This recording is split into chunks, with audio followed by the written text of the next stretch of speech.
Welcome to the WDW News Today Podcast. My name is Eric Morgan. Over here, Tom Corliss. You've seen him around. Podcast.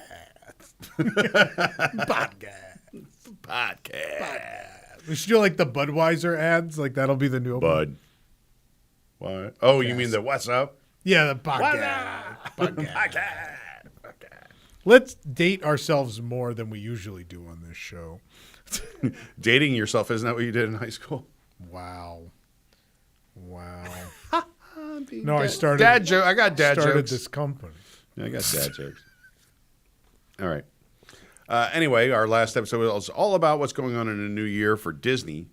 I think today we're going to talk a little bit about what's going on with us. Yeah. All the new stuff we're into. Yeah. There's a million ways to navigate through this community. I think if you ask my dad, everybody's just like, "Oh, they do a Disney thing. You must know them." I'm like, "No, Dad, you don't understand how big the Disney creator community is, and how many businesses there are associated with Disney, and how many different types of business units there are, whether that's travel agents or blogs or news or TikTokers or influencers or Etsy YouTubers or Etsy shops or transportation companies or on and on and on, all the things that touch this Disney economy and ways that we can diversify to sort of insulate ourselves from the ups and downs of different things, and all the ideas that we have, all the creative ways to solve problems. But before we get to that, what do you want to do first? Weird snack time or voices of literacy? Let's do this. Weird snack time. All right. Did you buy this from World Market or did someone bring I don't know. So, Nana brought stuff sometimes. Maybe this feels like a Nana thing. All right. So this is, I don't know. This is like Google Lens telling me what it is. Hiragana, snack to go with drinks. So it's a shrimp cracker to go with drink. Mm-hmm. Or katakana is just snack, I guess. I don't know. It is made with 25% shrimp, a rich, savory snack meant for adults with drinks. It's a joint project with Bankaku, Sohompu, a well-known shrimp cracker maker. So these are, I think, shrimp crackers. Is that, I don't know. I don't know why they have, I guess just a giant shrimp as their logo.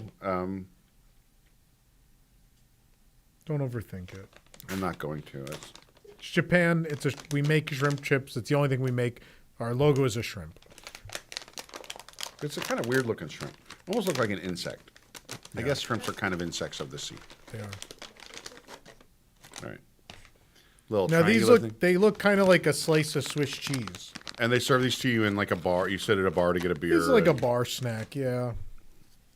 Oh, I love these. These are good. They're so salty. They have the fishiest taste, but for some reason they're delicious. I don't know. People either going to love this or despise it. It's so briny and fishy. Not that bad. Okay, a little.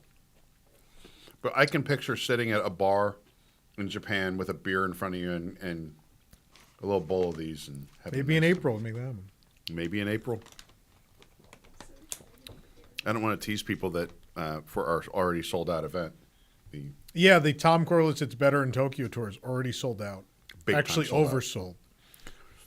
So this has been a problem for us over the years, right? Is we never really have been very good at anticipating demand on things. Yeah. We're getting better. This, though, I had no idea we would sell this many slots so quickly. So, yes, I think 32 people. I forgot to rate these. Oh, I think there were 6. I love them. I'll give them 5. All right. They're getting more fishy. Oh, yeah. The longer. The more you eat. The aftertaste. I don't love the aftertaste. I love chomping on them, but the aftertaste is a little. I love them. A little fishy. I love them. Tastes kind of like a fish tank. A little that salty salt water. Now, when you say fish tank, do you mean a tank that you pour water in, you put the fish in? Do you mean a tank operated by a fish military? Wow. Billy, can you put up a picture of a fish tank now? A fish operating a tank.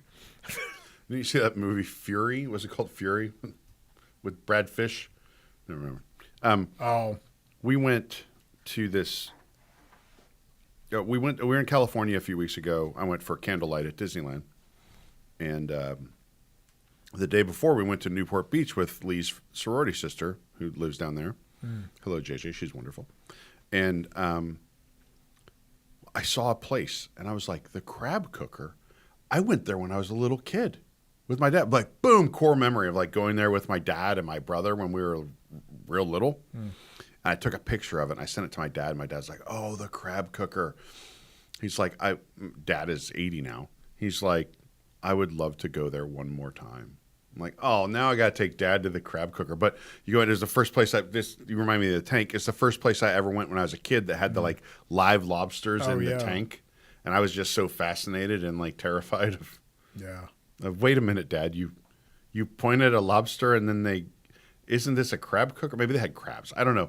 They had lobster at the time when this is a very long time ago. But that's what I'm immediately reminded of is my core memory now of the crab. If you live in Newport Beach and go to the Crab Cooker, I mean, I got to get Dad back there, I guess. All right. That's enough about me. Do you have more voices of literacy? I do have more voices of literacy. Oh. You ready? If you want to send an email to Voices of Literacy, just send it to me, ericm@wdwnt.com. All right. This comes from Michelle. Michelle asks, is it a green screen you sit in front of on the podcast? The collection. Can you talk about it? How many cast members do you have? Enjoy your show immensely. Well, thank you, Michelle. This is not a green screen. Real stuff. And I would say the articles on here vary in terms of some are from theme parks, some are original creations, like the Wishables were made by one of our viewers.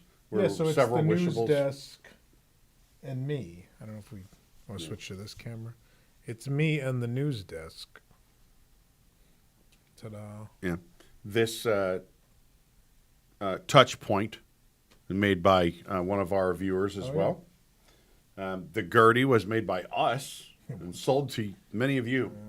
And some of these are just various theme park items. Tried to represent I think every Disney resort is represented. Well, Tom had to have Figment. Figment is Tom's favorite, and my favorite is the dog with the keys. So I brought that in. Tom has Figment. We have Spike the Bee. I don't even know if that's in frame. Probably not. We got just a big shelf, all kinds of stuff on here. So and then fun stuff. Maybe we'll switch it around. I have a bunch of stuff behind me. I forgot there's Efteling stuff behind me. But yeah. This fun fact, this is, I want to be careful how I say this. This might be the last episode we film in this room.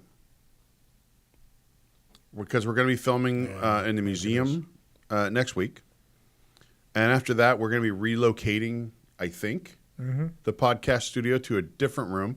And it'll probably be slightly different. So you never know. So say goodbye to this, at least for now. Yeah. You may not be able to tell much difference when we move. I don't know. We'll see. This is not our original location, right? We filmed a number of episodes in the museum. In the museum. Then we filmed a number of them in the studio. Yeah. And now we've been in here for a good bit. Yeah. But yeah, we're always evolving, always changing. And I think we're going to talk about that a little bit, as we get into the podcast of things that are changing. And then how many? This is the last one in this room. Yeah. And just how many cast members do you have? We have. You run payroll, so you know more than I do. Yeah, full time like a dozen, and then some various contractors or part-time employees on top of that. I would say like on any given week when we're running payroll, maybe 20 people are getting paid. Yeah, something like that. Not Tom. Tom does it for free and love. All right. This next one is from Peter. Peter says, Eric, a couple suggestions for some quick discussions during Voice of Literacy on upcoming podcasts. Number one, I know a little bit about the history of Celebration Florida going back to its beginning, but I'd like to know more, interested in the overall history and its evolution, especially away from the ultra-restrictive Homeowners Association from hell from when it was first kicked off and fully under Disney's control in the 90s. Seems like a nice place to live. Would like to know more about it. Maybe we'll bring Katie on there for one. Katie was born and raised here. Now, I did have a presence here when Celebration was founded a long time ago, but I didn't live here for my entire life like Katie. You've literally lived here your entire life. Katie's never lived anywhere else unless you count her apartment over at UCF, which she still maintained ties to her home here in Celebration, right? So here, I will tell you something. One of my goals in the next year is I would like to do an event where we talk to the people at Disney who were instrumental in making Celebration happen. I would like the real story of the development of Celebration. It's a great place. I love it here. I don't live here, but I commute here every day. I used to kind of live here. You lived here. You had an apartment anything here. Celebration Boulevard and beyond isn't really Celebration. I will say there was a period of time when I sold my house in Tampa and I hadn't bought anything in Orlando yet. And I looked, and there was a place in downtown Celebration, and it was fairly affordable. It was like a condo type of situation or apartment for sale. It wasn't huge, but it would have been just me at the time. And I think it was like kind of above Market Street Cafe or one of those Market Street Diner, somewhere downtown where all the businesses are, right on the second or third floor. And I thought, well, this seems like not too expensive. And then because it's Celebration, you go, oh, by the way, this little apartment also comes with a $950 a month HOA fee. And I was like, maybe I'm out. Yeah. So, all right, number 2. See a lot of stories on the site using bioreconstructs images with aerial views of Disney parks and properties that are very interesting. I know not all of Disney World is in a no-fly zone, but a significant part of the northern end is. Wondering if you understand how these images are obtained without being in violation. Almost seems like Disney is allowing the activity to happen. Any thoughts or knowledge? They're taken from not within the no-fly zone. So if you go along I-4, from I-4, you have to remember, when you're very high up in the air, you can obviously see in any direction for quite a bit. Yeah. And so there are areas you can skirt around the outside of property, and you could easily see into Animal Kingdom and Hollywood Studios, Epcot. And it gets Magic Kingdom area is a little more challenging, but then you could go around the left side of property and the north, and from not within the no-fly zone, you could take photography. Yeah, you just can't be in the no-fly zone. But from outside the no-fly zone, there are plenty of vantage points that look towards the property where I would dare say there's not a part of Walt Disney World property that you could probably get a photograph of any part of property from within the allowable Yeah, zone. I'm not exactly. So the no-fly zone basically it's the Magic Kingdom. It's the northern end. The northern end. I live in the no-fly zone. So, in my HOA, I am not permitted to fly a drone from my own property, right? Yeah. There's, that kind of stuff because I live in the no-fly zone. If you get further down, you will even see, if you go to Dahlia sometimes, you'll just see a tourist helicopter flying back and forth south of Coronado Springs going over towards Animal Kingdom and back and forth every now and then. You'll see that. But I think it's basically more or less 3 miles from the center of Magic Kingdom is the no-fly zone. But even like Magic Kingdom, like Bio is able, and many others over the years have been able to get photos because, you can't go directly over, but you can certainly get close enough and then with a good lens capture whatever's going on. Yeah, get high enough, close enough, know what you're doing, know what you're looking at. And you can definitely get that. So I have seen there have been times when people have been able to fly in that no-fly zone. I don't know that you can just say how I don't think they're letting you do it for taking pictures, but they have relaxed it for certain things at times. There you will see aircraft there. Usually those would be law enforcement. Obviously, like the Air Force Thunderbirds have flown over the Magic Kingdom and things like that, but there you will see some air traffic every now and then there, but typically on the northern end of property. No. So Bio obviously he knows what he's looking at. Yeah. And he has really good equipment to zoom in and get that. Someone posted the no-fly zone. Oh, we got it. Yeah. Someone has a drawing of it. Yeah. That makes sense to me. Yeah. It's great. Also, you could fly above Magic Kingdom as long as you're above 3,000 feet. So you could also go high enough. Oh, is that true? Yeah. Okay. Well, if it's 3,000 feet in a helicopter, yeah. Yeah. I mean, he's in a helicopter, right? I assume I think so. Bio is a helicopter. All right. Well, that wraps up this edition of Voices of Literacy. Much shorter than last week's edition of Voices of Literacy. So thank you. If you'd like to write in, let us know. We are live with the WIGS right now. We record this live in front of the WIGS. They get to watch our outtakes and see how we do this live. If you want to learn more about becoming a WIGS member, you can go to patreon.com/WDWNT. We also, last week, teased the Magnet of the Month, which is now public. Do we want to post the... Let's show people which one it is. Let's show people what the Magnet of the Month is.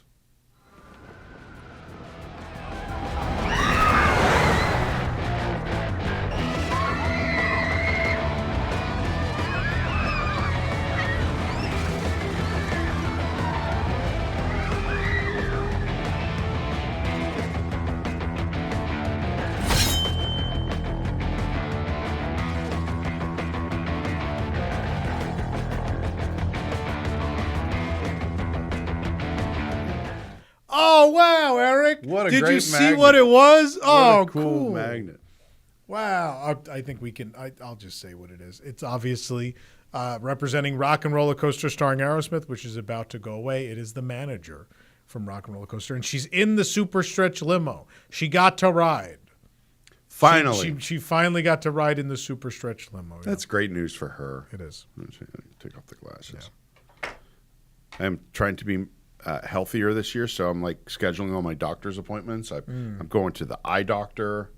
Got to get new glasses. These are old. Who knows if they work anymore?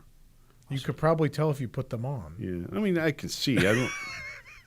Put them on and see if they work. I could see. I just don't know if I could always read the bottom row and all that. I don't know. What's weird is when I bought these. So, like, my problem with going to the eye doctor has always been like your insurance is always like, oh yeah, we cover an exam and frames, and then you go and they're like, oh, the frames are $700. You're like, what? Why are these $700? They're like, oh, they're some brand, you know. And you're like, well, whatever. And so last time I went and I caved in and I bought some expensive. Who knows what brand they were? They were Luxottica, let's be honest, right? Don't they own all of them?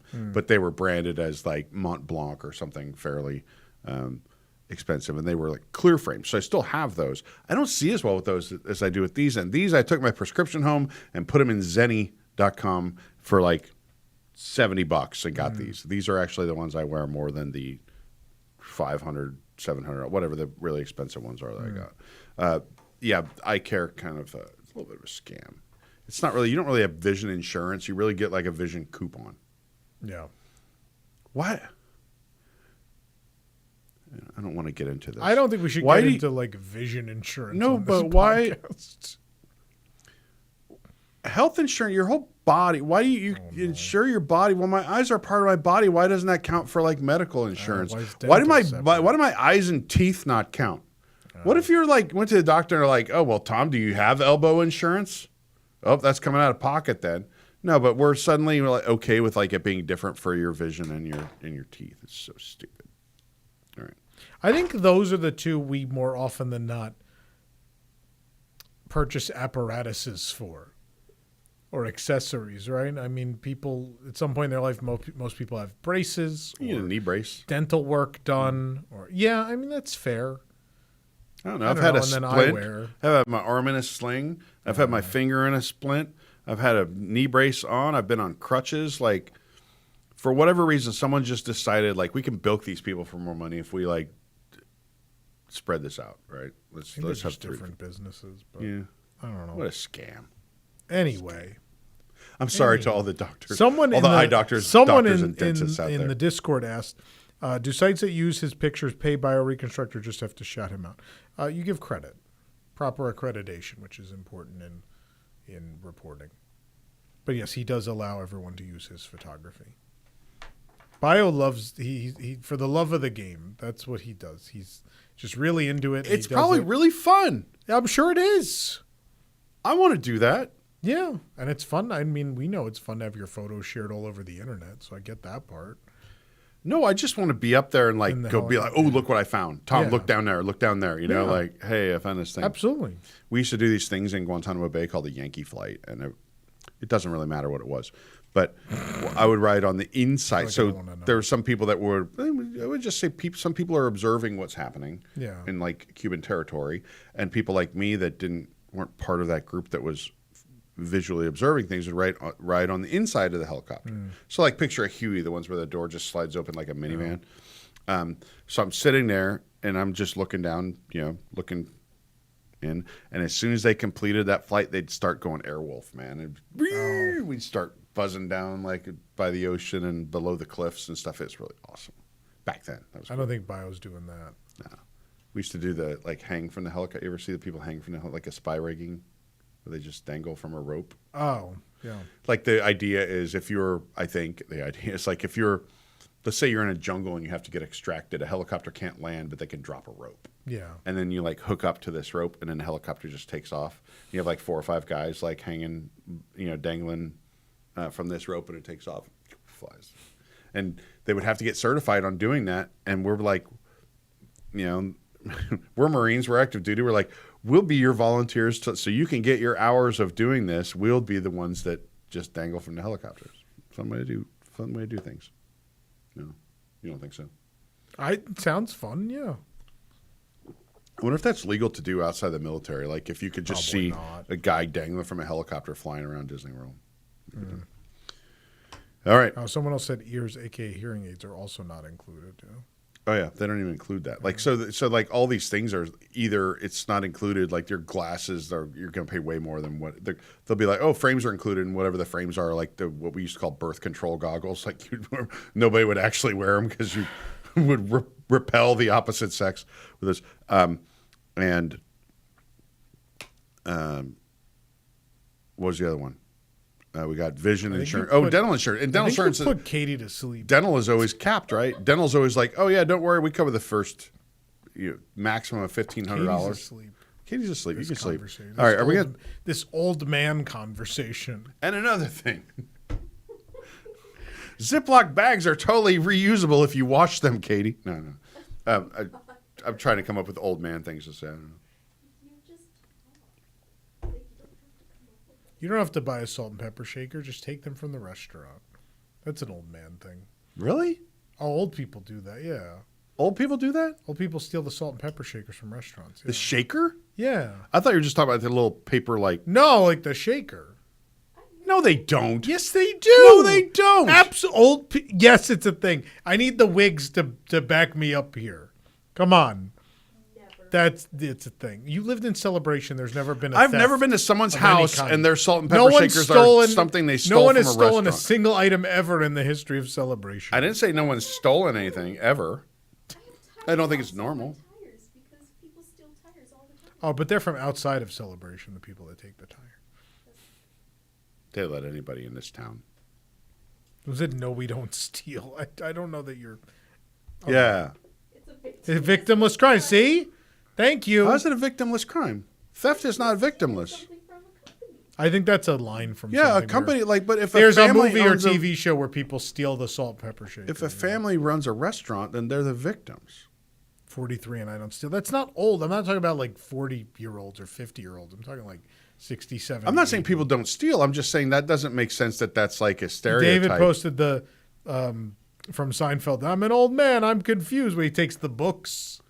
Uncle Leo steals the books.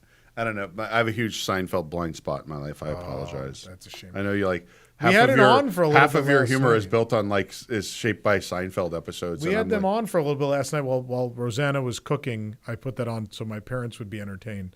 And then after cooking was done, we watched the rest of Stranger Things. But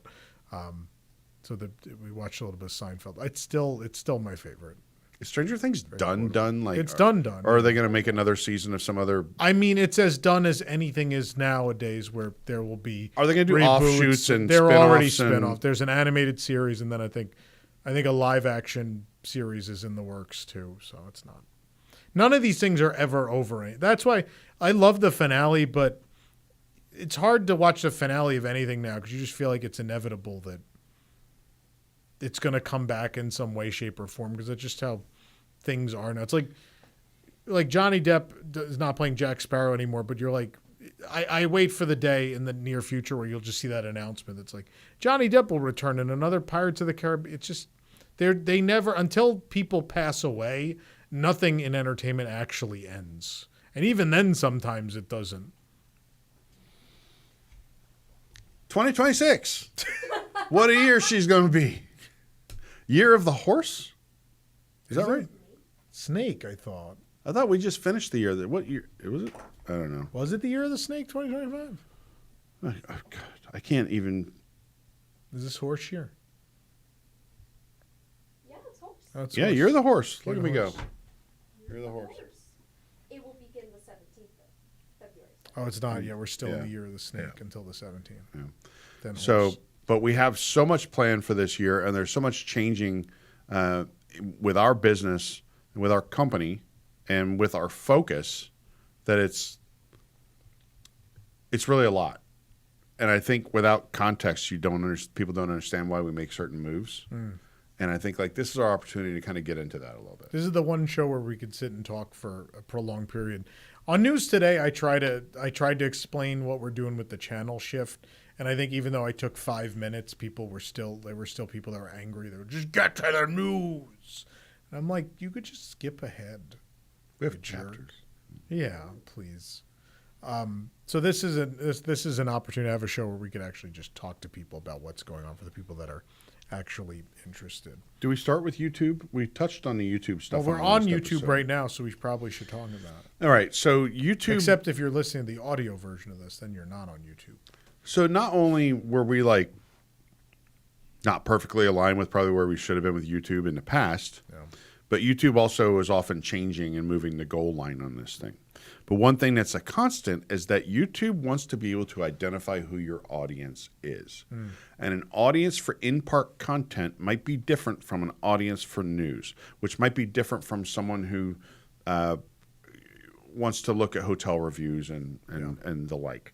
So the example I use would be we have a 250 plus thousand subscriber cohort here. That primarily was built through news, a lot of live streaming. We added a lot of subscribers during that period too. But generally speaking, YouTube wants to know who we are. So instead of YouTube saying, well, they've made 50 videos, so I know who they are, they build a little bit of that credibility of who you are.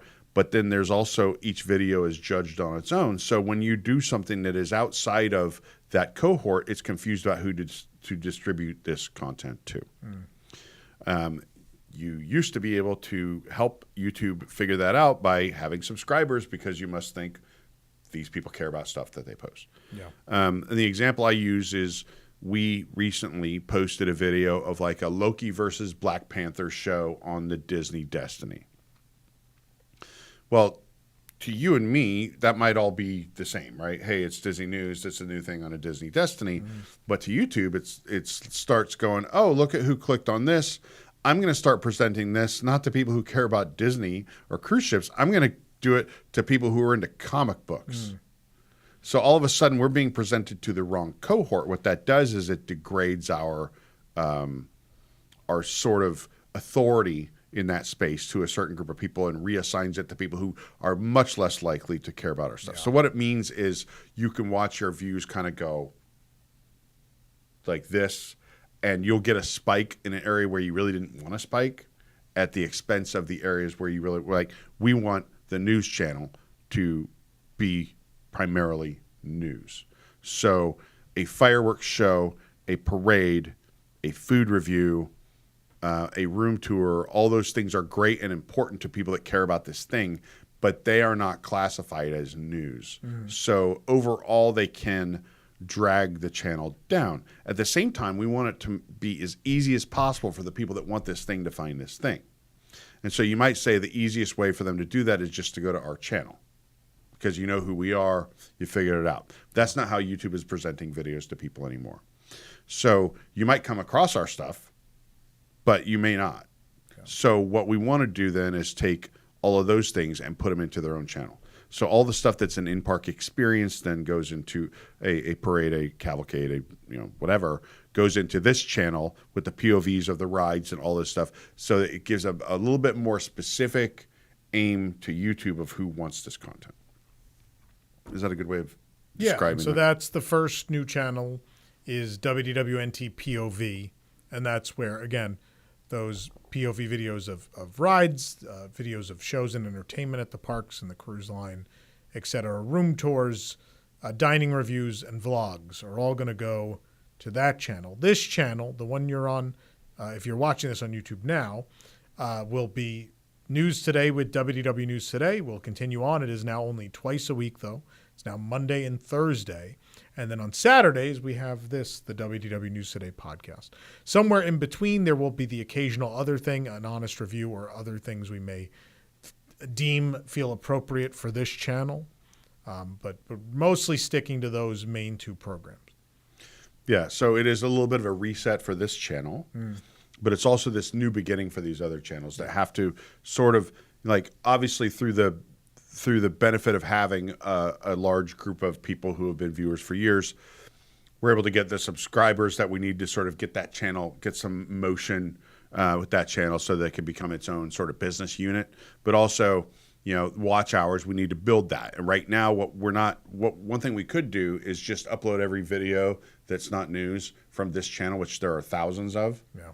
And upload them to a new channel. But that's also doesn't really work for the way YouTube wants the channel to. No, so we're kind of starting fresh from now. So what you'll see is a more steady and disciplined approach to releasing these things over time. Some of these things, if you had a thing you like for Tom and Rosanna's vlogs from Europe, those are all going to be moved to the POV channel, and we will release them as well. So there will be some duplication on some of this stuff until that channel gets legs on its own. And all the future episodes of that vlog will go on the POV channel, right? Historical stuff is going to go on a history channel. Yep. That's the one that I think everyone is most excited about. Us too. So the Diz Park at Diz Parchive with a K, Park with a K, HIVE. That is going to be materially Disney. Our long-awaited sort of ephemera show. Is that? I'd say it's a show that celebrates the connection of physical memorabilia and props and art and the like, and the connection that has to the memories and the places. Right. It's a celebration of all of that, and from maybe your grandmother took you on a trip to Disney World and she bought you a little pen. A Disney World pen, and maybe there's a whole story to that, and you still have that pen, and blah blah blah.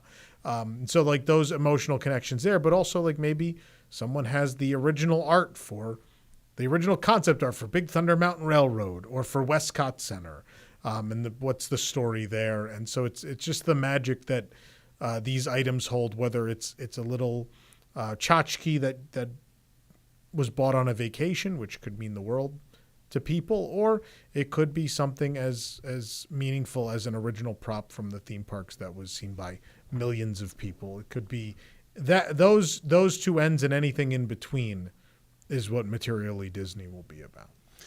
Also on there, we're going to have Disney Decades. We've already launched our first episode of Disney Decades. We've already had a post-production sort of post-mortem on that with some notes and things that will be tweaking as that show moves forward. But it's a really fun game. It's a way for you to sort of watch something and quiz yourself as you go. Learn some Disney Parks history. Learn a little bit of history, but have fun while you're doing it and measure yourself against the other people in the room. Yeah. Maybe.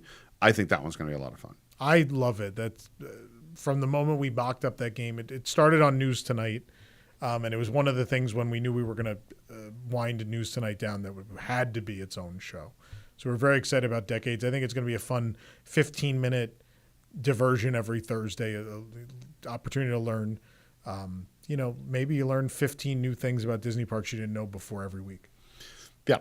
In addition to that, obviously, we have a lot of historical content already existing, things like timekeeping that you have maybe seen on this channel, in addition to a lot of interviews and presentations by former Disney Imagineers at some of the events that we have as we release some of those. We have a tour of our museum is going to be going up over the weekend, I think. It's already up when you're watching this. Oh, that's true. 'Cause this is a Sorry. week later. I forgot. We were recording this episode early because stuff. And so, yeah, that's already up.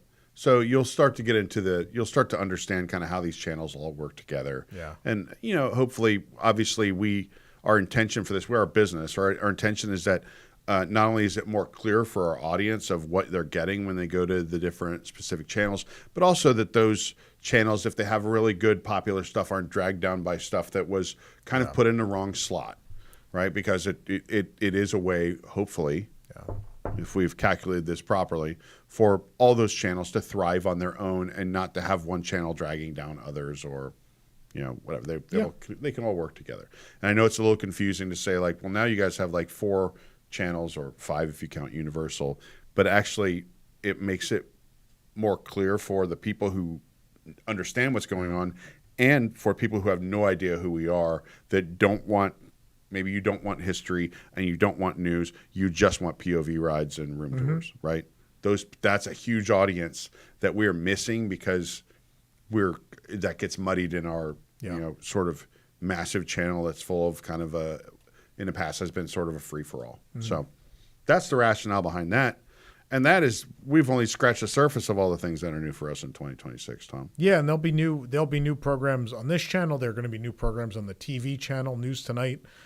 February 5th is the final regular episode ever of WDW News Tonight. It will become a special occasion only thing we've done. It's also the 10th anniversary. So after 10 years of being the only comedy variety show ever in the history of this community, I believe, News Tonight will wind down, and that will open up the opportunity for all of these new shows. News Tonight is a tremendous undertaking. It takes so many people, so many hours every week to make that show happen. And we love the most passionate audience anyone could ever ask for with News Tonight. But times change, and I think what the Disney fandom wants in larger scale has changed. And we have access to all the tools we need to make the programs that I think a wider audience wants. And maybe some of this new programming is what the wider audience wants, and some of it is just stuff that we've had the creative urge to make for a long time and haven't had the bandwidth to do so. And I think that combination, what has always made WDWNT successful is listening to what the audience wants, but also being brave enough to do something completely out there and different from what anyone else has done before. Like, materially, Disney is totally different from anything anyone in this community has done before. But then there'll be things that are on the surface level very similar to what other channels do, but we'll take a very different approach to them. I think you'll see a lot of that on the Parchive channel especially. There are a lot of people out there who make documentaries about Disney parks attractions that were successful, that weren't successful, that never made it off the drawing board.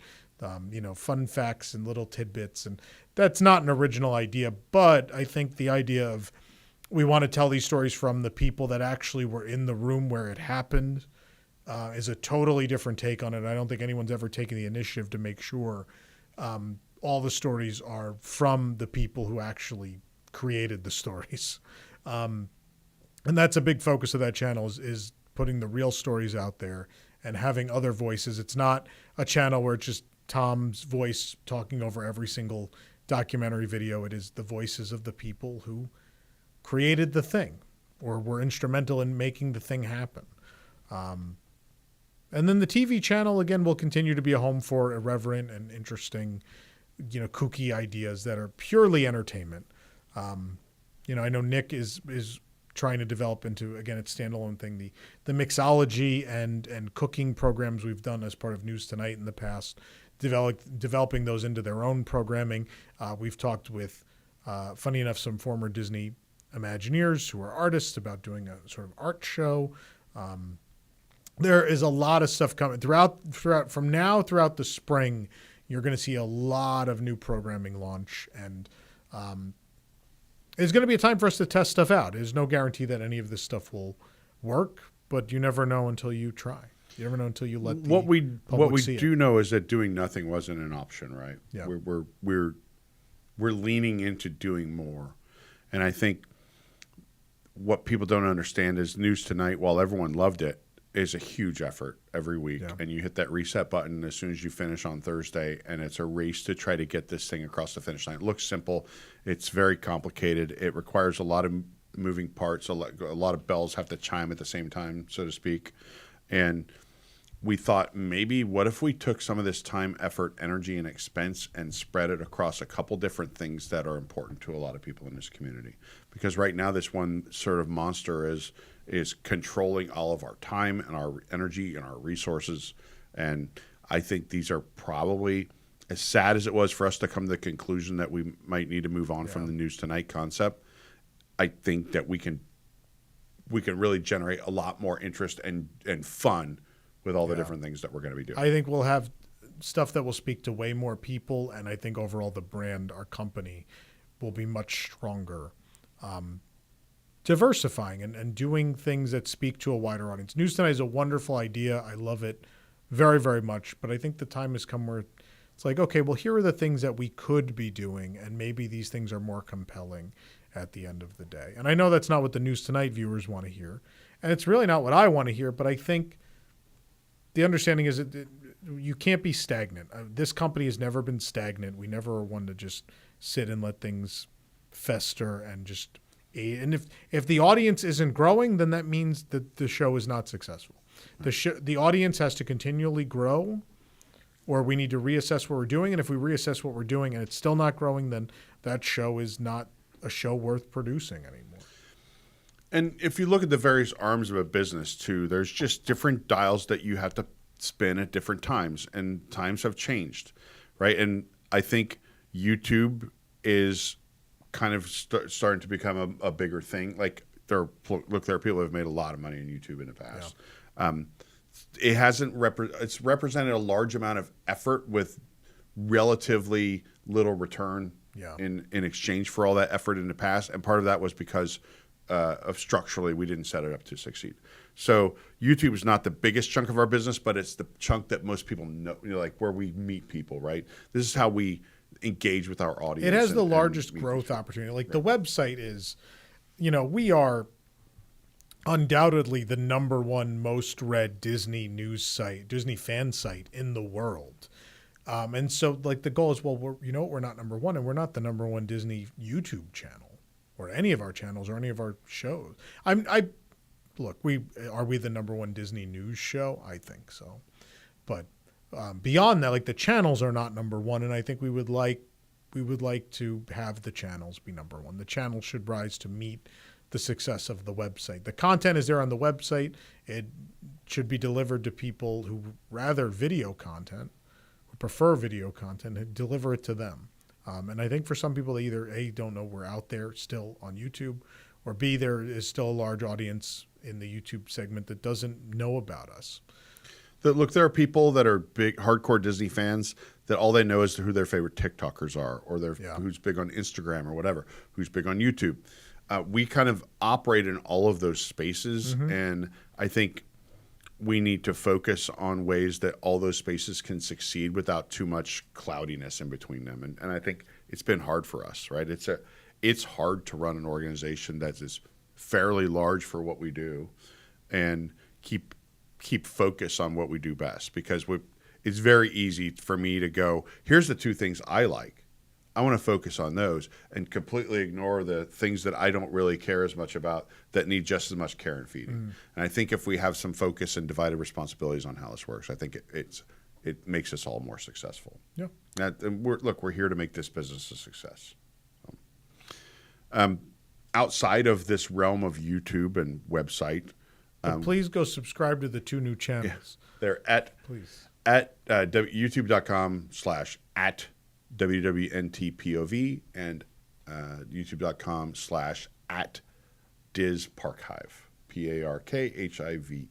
Yep. So I'm sure we'll put a little logo on there, something so you can see that. In addition to that, like obviously social media, we have been making a slow kind of turn in social media on some of the things that we do, and those will come to fruition, I think, this year. I don't think you're ever going to see us try to chase a ton of TikTok trends and things like that. I think there's room for that in our business, but I think at our core, we still want to keep our audience informed about what's going on out there in the parks. So yes, we do have reporters on payroll who are in the parks every day in both Florida and California, and we have some oftentimes in Tokyo as well. And then we cover obviously all of the parks. So there's a lot of different ways that people can attack this with social media. A lot of people just do social media, right? A lot of these people are just like on TikTok doing food reviews.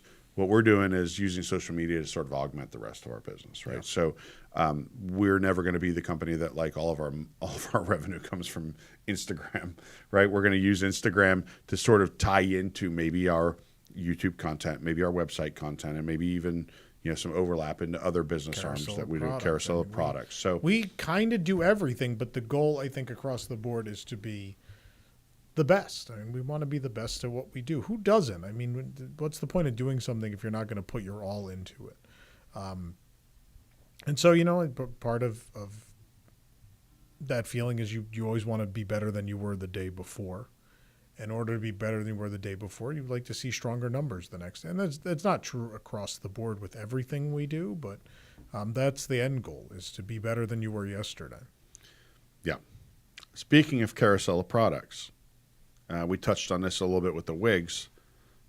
Wow, what a year that we just had for carousel of products. Really just more than probably quadrupled our previous business in that line, and it's a tough business, and we didn't know much about it a few years ago when we got into it.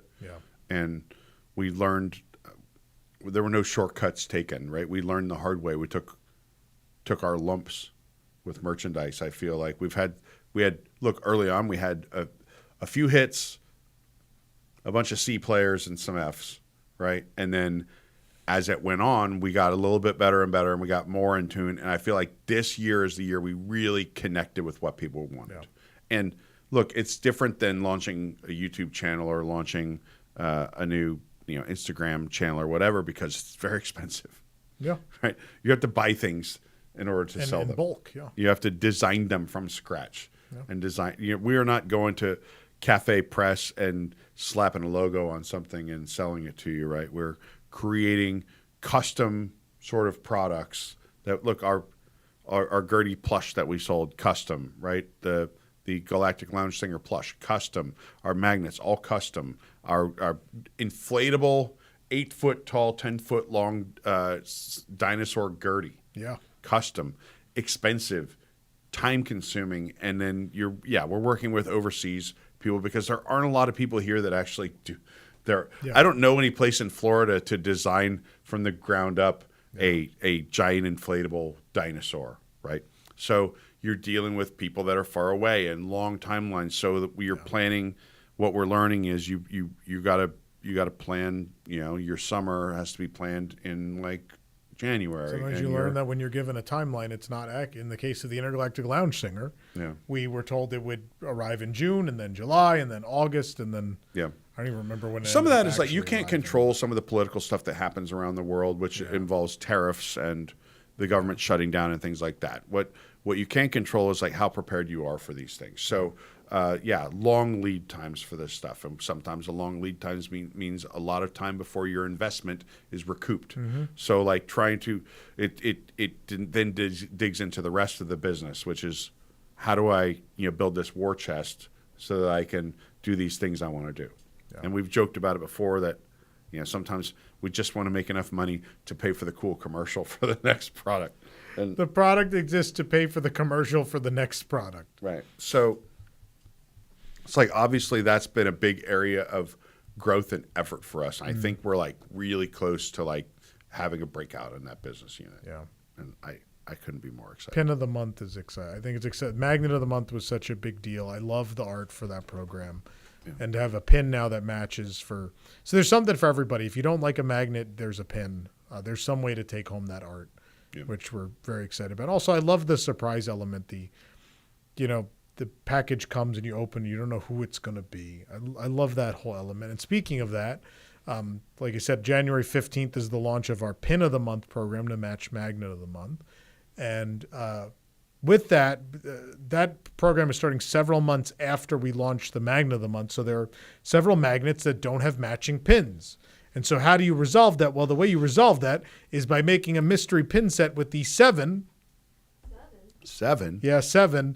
magnet designs that came out so far. So right now you can pick up a limited edition of 250 of each pin is all we've made.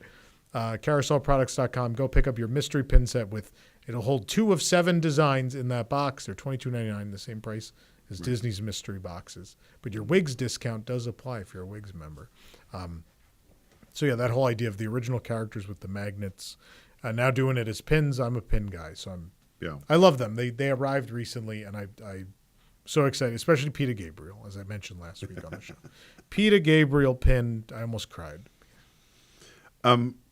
So we go along with that, and we get into like scary stuff like merchandise, which requires investment, and then we get into really scary stuff, which is events. And we have a very large number of events this year. Largest slate we've ever had. Those several events, of them are totally new things. Yeah. So I think the closest to event that we've done before is going to be our Rock and Roller Coaster event coming up. Do you want to talk about that? Yeah, the Sweet Emotional, it's on sale now as of the release of this episode. The Sweet Emotional Farewell Tour is happening February 28th, and it is a celebration of Rock and Roller Coaster starring Aerosmith. So 5, as of recording, 5 Imagineers who worked on the project will be there. There will probably be more, knock on wood, that all lines up, and some other surprises. And so February 28th. That's happening February 27th as an add-on for WIGS members. This might be sold out by the time we're filming this, or by the time this is released. I don't know. We're also doing an evening with Jerry Rees. Jerry Rees, one of the Imagineers coming to the event. But Jerry worked on the Dinosaur pre-show, and he worked on Brave Little Toaster and Tron. He also worked on the Toaster and the Coaster. Well, not the roller coaster. He worked on Tron the movie, the original Tron. I was talking about Rock and Roller Coaster. I know. Alien Encounter, Cinemagique, Star Wars Galactic Star Cruiser, some of those new autonomous robots you've seen debut at the parks recently. He was behind those. So we're doing a whole evening with him the night before for WIGS only, but as part of a special bundle.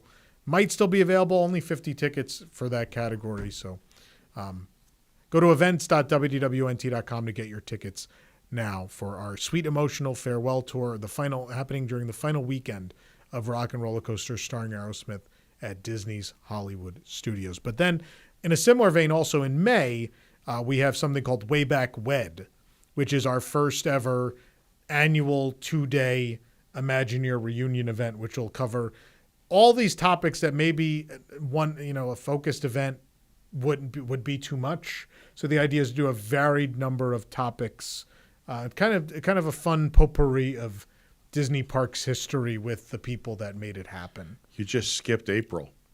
I'm talking about the events that are of a similar style to what we've done before. Yeah. Although Way Back Wed still being the multi-day, and some of the things venue-wise that are going to happen with that event will be different too, but more on that later.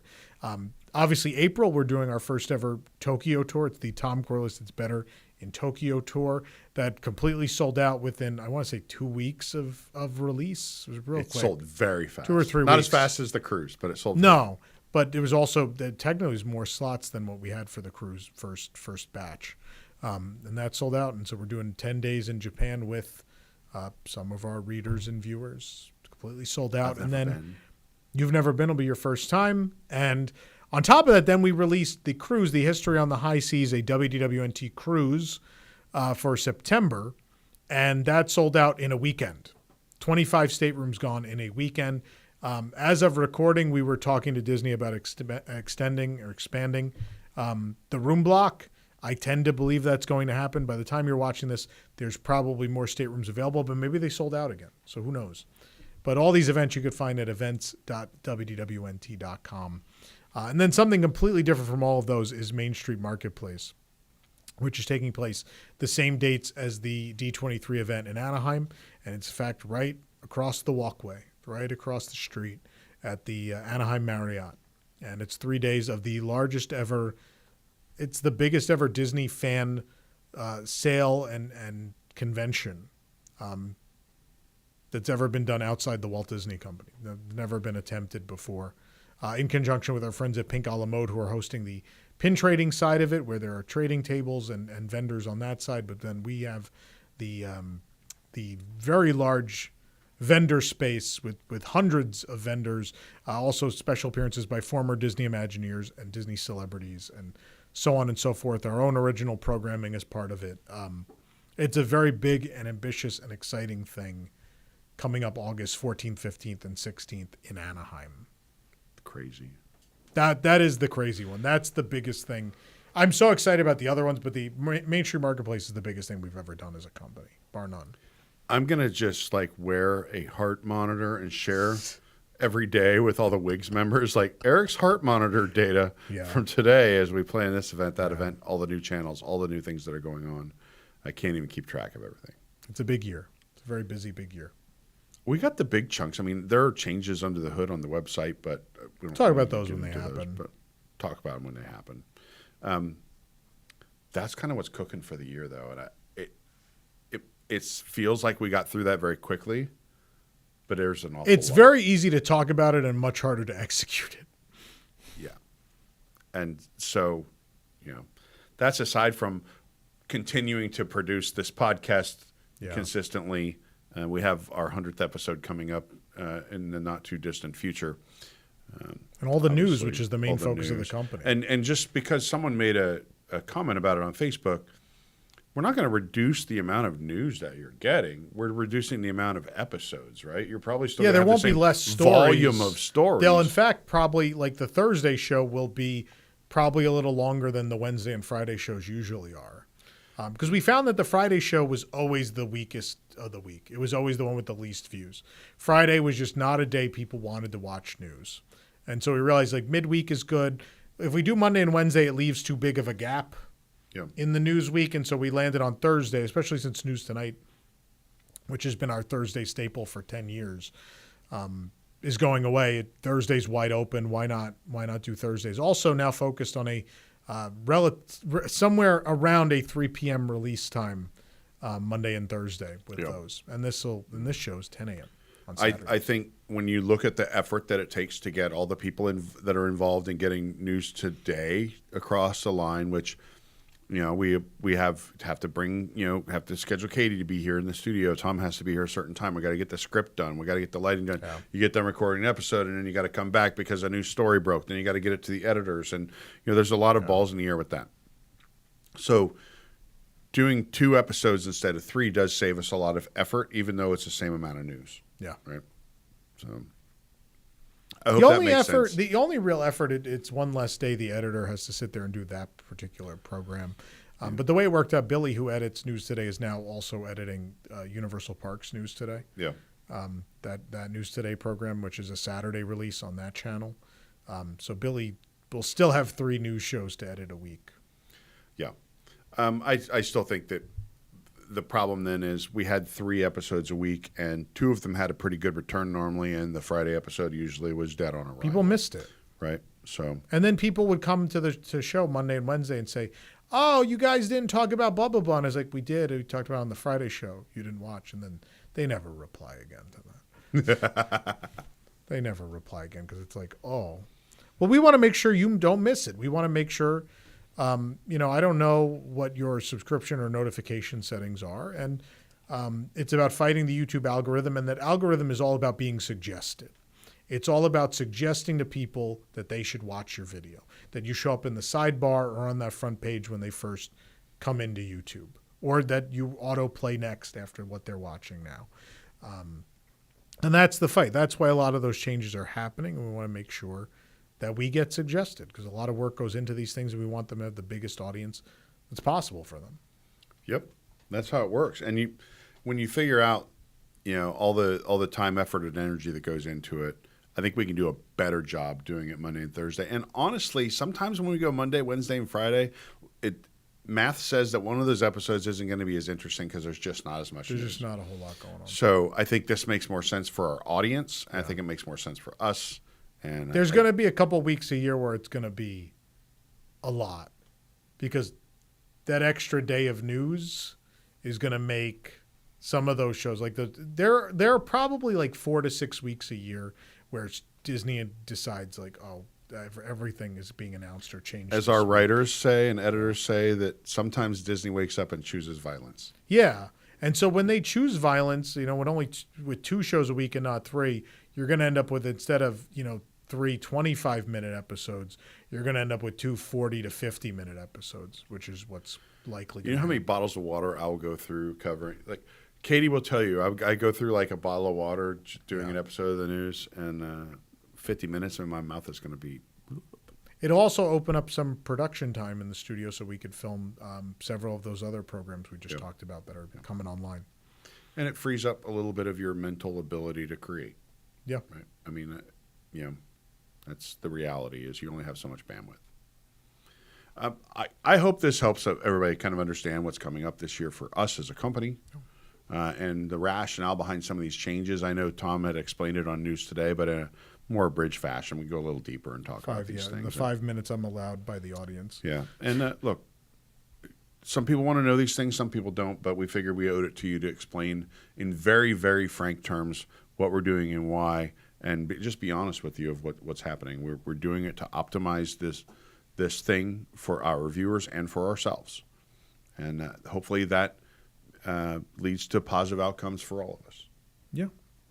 All right. Well, we appreciate you joining us for this episode of the podcast. WDW News Today Podcast is always going to be on Saturday mornings at 10 a.m. now. So mark it down, and we'll see you next time. See you real soon.